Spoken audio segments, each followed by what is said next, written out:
पहिल्या दिवसाच्या मानाने तसा रिस्पॉन्स बरा होता. आज बघू कसं काय होतंय आणि जे गोष्टी लागतात ते आणायला आलोय. सध्या पोल्ट्रीत आलोय. पोल्ट्रीहून अंडे घरी घेऊन आल्यावर लक्षात आलं की यार लेट नाईटला काल सिगरेट खूप मागत होते. सिगरेटला खूप डिमांड आहे लेट नाईटसाठी. दिवसभर घरी बसण्यापेक्षा म्हणलं थोडा क्लासहून जाऊन मोकळं झालं पाहिजे. अभ्यास पण केला पाहिजे माणसाने, म्हणून आलो क्लासवर. कालच्यापेक्षा आज थोडं लवकर राहिलो. काल थोडा उशीर झाला होता. आज 5:30लाच ओपन केलं. गिरायकाची वाट बघतोय. कांदा चिरून ठेवला आहे. बॉईल करायला टाकलेत. बघू कस्टमर कधी येते. तशा बऱ्याच गोष्टी शिकल्यावर का मी करायला हळूहळू सुरुवात केल्यावर होतं.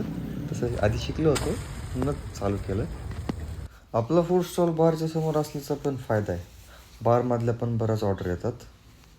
बारमध्ये लोक प्यायला बसतात ना, म्हणून. तरी आज थोडा रिस्पॉन्स तर होताच. बारमध्येच ऑर्डर थोड्या जास्त मिळाल्या. चार्जिंगचा बल्ब तर 1 वाजताच बंद झाला. तरी पण वाट बघू कस्टमरची भेटते का कसं.